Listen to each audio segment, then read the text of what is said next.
शुरू।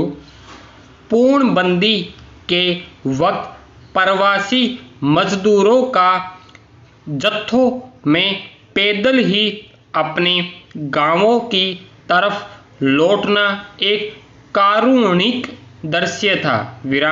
बंदी की वजह से बहुत सारे कल कारखाने बंद हो गए, दिहाड़ी के काम, रेहड़ी पटरी के कारोबार बंद थे। इस तरह बहुत सारे लोगों के लिए 2 वक्त का भोजन जुटाना मुश्किल हो गया। कोरोना संक्रमण पर कब तक काबू पाया जा सकेगा? कब तक फिर काम धंधे पुराने ढर्रे पर लौट पाएंगे? कुछ निश्चित नहीं था। इसलिए लाखों लोगों ने अपने गांवों का रुख कर लिया था। वे फिर उसी बदहाली के आलम में लौटने को मजबूर हुए जिससे भागकर वे कुछ बेहतरी की उम्मीद लिए शहरों की तरफ पलायन कर गए थे। तब तमाम संगठनों और राजनीतिक दलों ने सरकार से गुजारिश की थी कि इन श्रमिकों को जिंदगी बसर करने के लिए कुछ आर्थिक मदद मुहैया कराई जानी चाहिए। तब केंद्र और राज्य सरकारों ने सीधे प्रवासी मजदूरों के खाते में पैसे डालने का वादा किया था। इसके अलावा मनरेगा जैसे कार्यक्रमों के जरिए स्थानीय स्तर पर उनके लिए काम उपलब्ध कराने की भी योजना बनी थी। मगर फिलहाल स्थिति यह है कि अपने गांव लौटे इन श्रमिकों के लिए अपने परिवार का पेट पालना मुश्किल हो रहा है। कई जगहों पर बदहाली आजीज आकर कुछ श्रमिकों के खुदकुशी करने और असम में एक श्रमिक के अपना नवजात शिशु तक बेचने की घटनाएं सामने आ चुकी है।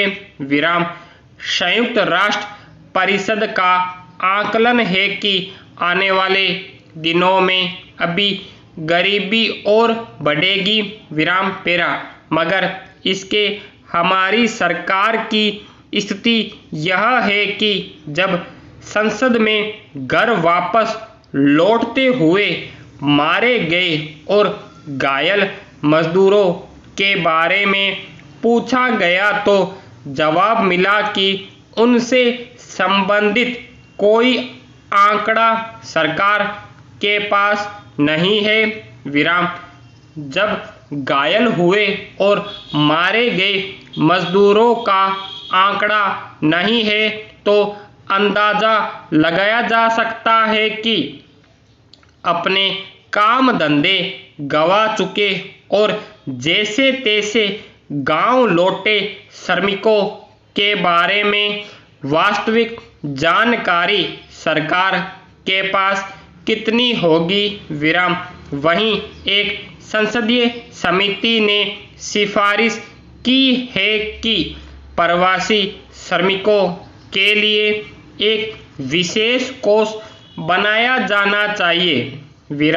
मगर पहले तो सरकार के पास आंकड़ा होना चाहिए कि वास्तव में प्रवासी मजदूर कितने हैं, कितनों ने अपने काम धंधे गंवाए हैं और उनमें से कितने बंदी खुलने के बाद फिर से गुजारे लायक कुछ कर पाने की स्थिति में लौट आए हैं। अगर सरकारें सचमुच श्रमिकों के लिए किसी कल्याणकारी योजना को लेकर गंभीर होती तो अब तक उनके बारे में जानकारियां जुटाने का उपाय कर चुकी होती। प्रवासी मजदूरों के बारे में जानकारी जुटाना कोई कठिन काम नहीं माना जा सकता। आजकल हर काम ऑनलाइन होने लगा है। सरकारें उसके जरिए यह आंकड़ा जुटा सकती है। उसकी प्रमाणिक जांचने के लिए ग्राम पंचायतों और स्थानीय निकायों की मदद ली जा सकती है। कारखाना मालिकों व्यवसायियों से विवरण मांगे जा सकते हैं कि पहले उनके यहाँ कितने लोग काम करते थे और अब कितने करते हैं। संगठित क्षेत्र में काम कर रहे श्रमिकों के बारे में जानकारी जुटाना आसान है, मगर जब वह काम सरकारी स्तर पर नहीं हो पा रहा तो असंगठित क्षेत्र के श्रमिकों के बारे में आंकड़ा इकट्ठा करने में कितनी गंभीरता दिखाई जाएगी कहना मुश्किल है, क्योंकि यह क्षेत्र सदा से उपेक्षित रहा है। मगर सरकारें श्रमिकों के प्रति अपनी जवाबदेही और जिम्मेदारी से मुंह नहीं मोड़ सकती। उन्हें उनकी सुध लेनी ही चाहिए। स्टॉप।